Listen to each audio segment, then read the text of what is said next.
naayiroobiitti gisee tsoomii islaamaa hiriyaa kotu islaama ta'e. Ayye. Wallahi rakkan. Isaa booddee karaa kudhan hin beekta miti ati karaa kudhan hin beekta. Karaa. Maka warri burjii kun gara maqaa saddeetitti baasan kalifaa jedhanii maal maqaa baay'eetti baasan. Lakka mana karambullaatti bu'eeti micaanii daabboo bitatee xiqqoo tokko hooshiruumii seenee mukaatee nyaachaa jira. Mukaatee.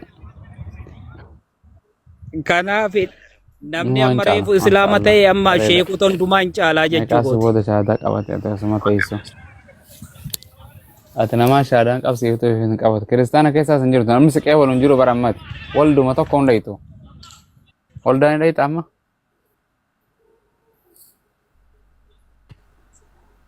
Maani sambata miilanaa yunatu tajaajila. An international abin. Assalamualaikum.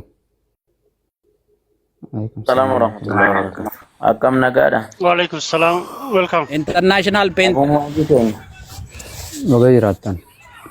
Mega gaaffii si gaafadhu. Faisa qoy mati waggaa 45 lallabdee nama shanuun arganne. Yesuusin waaqayyo iddoo jedhu macaafa keessaa dhabdee hamma ammaatti kisaaraa keessa jirta. Maal asii godha. Wallaahi. Abbaa caalee akkamii jimma eeggate jimma turte akkamas. Ama hedduu shaada qabsiisne. Abbaa caalee. Abeet. Nama hedduu eeggadda jimma turte. Si deebisee wargaafi.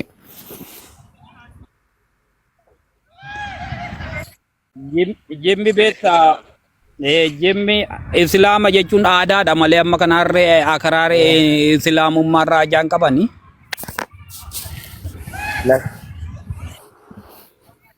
Waggaa dheeraa dura jimma ajaan ta'eeti amantii irraa ajaan qabani. Welcome Abbaa Caalee. akkam nagaadhay. Nagaa galata Rabbii. Ana bakka mana qote bulaa gaadha. Abuyyaa Akka nyaachuu jira aannan bakka kana nama gashaddaa baati. Akkana Bakka kana nama gashaddaa mee. Isin ollaa teessanii maaliif mana tokko teessu Abuu Muhaas? Walaa takkuma barnaaf inni magaaluma takka. Ollaa teessanii wal deemtanii wal dubbisuu wayyaa miilluma malee. Xiqqoo shumamii daqiiqa maabaru xiqqoodha. Maaliif achitti nu waamnee warra biyya keessaa kana maaliif nu waamnee maaluma isinitti balleessine? Abuu Muhaaz ofii isaatii biyya kanan dhufu achi qottaa namaan hin jedhu. Maaliif deemta? Afrikaa keessa Afrikaa keessa ta'a. Osoo abiyyi irra jiru dhufeen isin fudhadha. Yesuus osoo mootummaa maalii jedhee miti. Gara kootti isin fudhadha jedhee bara. Piroomisni inni godhee meeqa boqote biyya lafa barattoota Yesuus Kiristoos fayyisaa.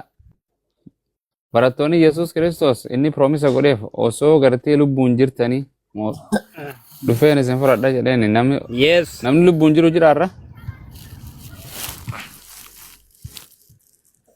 Eessa jira? Ilmi isin keessaa utuu kan dhaabbatu iddoo kana jiru ilmi namaa deebi'ee mootummaa isaatiin dhufuuf jiraa jedha. Ilmi namaa sana eenyu?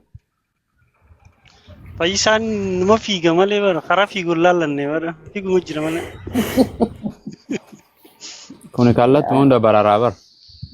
Yaa fiiguma jira inni karaa takka dhaabbanne silaa dhaabbatee ilaale bareeda ture. Mee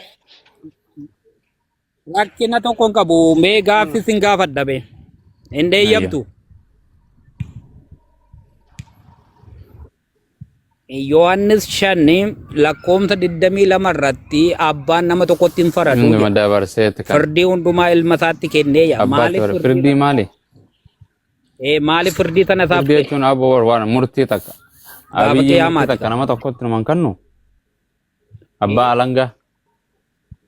Abii biti milishaan milishaan gannaa yoo faradaa jira bite kan Itoophiyaa faradu keessatti. tokko jira jedhe bar Yesuus Kiristoos. Ani isin faraduuf hin dhufne jedheemi. Hin faradu jedhe mas. Warakkanne. Ani isa 20 Yohaannis 25 lakkoofsa Ani biyya 22 lafaatti faraduudhaaf hin dhufne jedhamu hin jedhu Yesuus. dhaggeeffadhu abuyyaa. La wangeeluma Yohaannis keessatti. Oh, listen to me. What me I ask you, John chapter 5 verse 20. Yaa naagalee bar. Naagalee. Waan jedhe. What that is? You answer that question. I did not come jedhe bar. No jumping last monkey. Perdi kana maaliif itti kennu? Acha matusi man. Waan jedhe. Si matusi. You're You the matusi. running from there you no jumping No, because because that at the what you answer. when you bring this verse, I bring the same verse that attacking this verse, contradict. Not attacking. Karukutu. With the learning each other. So why Okay, you the run? Yesus firdi abbaatti kan deemi dabarse. Abbatu Yesuusitti kenna. Okay, Yesus Kiristoos ani biyya lafaa faraduuf hin dhufne jedheemi. That is it. No, isatti gaafachaa hin jiru. Akkam taana jiran. Wee ongea mzuri bana. No, ani Baayibiluma keetti jedhee bar confuse na godhee bar. Baayibiluma keettu fayyisaan gartee Oromoodha jedhee. Ustaz, Sanaara. Naam. jirtu akkam? Hai. Muhammad. Yoo Muhammad Ustaz bit. fayyaadha. Jirtu? Diiniyaas na kagaleensa. Hin beekna bara. Wal keessa jiran jara kun wal keessa jechuun akkana jechuun malee kan Yesuusii fi wantaati miti. Corruptioni wanti kun. Amma sadii simmaa jaa kabiraa tokko hojis baa sadii miti sillaasee miti afraffaatu as baa'u kana mana abbaa caalii keessan. Akkana. That is the corruption now. Wal keessa jechuun akkana kan.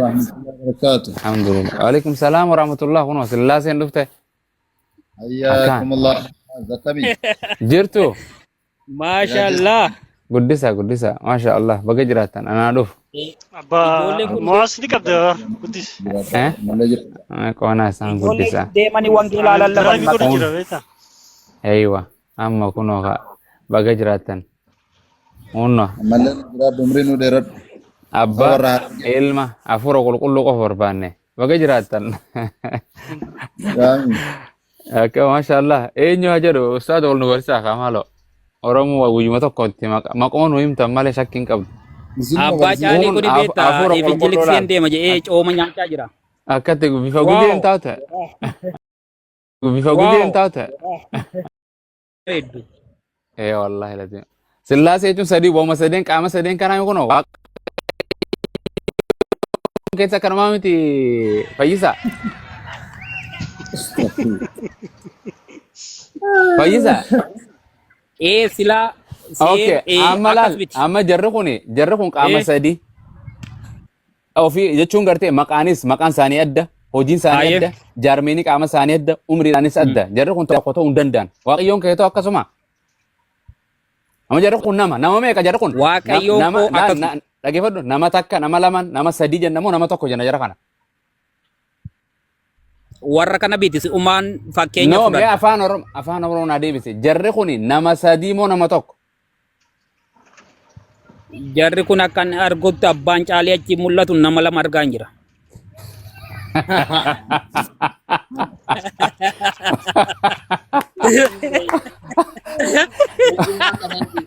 Amma mul'atu. Abbaan hin mul'atu. Abbaan namni jaan arguu hin jiru takka. Amma meeqa? Amma meeqa iyyee? Nama guutuudha moo nama hir'oo? Yo Fayyisaa jarri kun nama sadii yoon siin jedhe niin kijibe moo dhugaan dubbadde? Unnoolaa maasha Allah inni dhufee bar akkas. Baga baatan baga jiraatan. Obboroo kararra deddeeman lafa. Lakki Wallahi lazim. abbaan caalii mul'atu si jee. Maal meeshaa waraanaa hidhatee garam deema gurbaan? Alhamdulillah kan jedhu lakkoofsi tokko barreessu la. Maal bacaalee. Qotee bulaatti ergaa dabarsa. Lakkoofsa tokko abbaa barreessu kana walgalshiin jedhama. Maasha Allah. Kottaa. Jaran Aannan ofitti jira ol naqadhaa. abshira jee. Jarri kun nama sadii yoon isiniin jedhe nama lama yoon jedhe dhugaadha moo soba? Nama sadii yoon jedhe moo kamtu sirri. Jarri kun nama lama yoon jedhe fi nama sadi yoon jedhe kamtu sirri. Kanaaf akkana nuti kijibna. Quba kan akkana yoo ol qabe quba meeqa lama nama tokkoon sin sadii jedhe fudhatu. nama sadiidha ayyee maal jechuu barbaadde mati Okay, nama sadii kuni jarri kuni nama sadii moo nama tokko? ayyee nama sadii argaan jira Goobas namummaadhaanoo namummaanoo. kan abbaa caaliin shakkisiisa malee warri suni namummaati nama lama. Kira seete nama lubbuun jiru. Assalamu alaikum warahmatullahi wabarakatuh. Waalaikumsalam warahmatullahi wabarakatuh. Waalaikumsalam warahmatullahi Ani jenne Akkam jirtu? kana bitu jedhee beekta. Fayyaa dhamee carraa nuu kennee nama alaa seenuuf bakkee gadhiisna. Yaa aboo warra garee shaataa rabbii dalagaa keeyirii teessan isinirraa haqee balwaan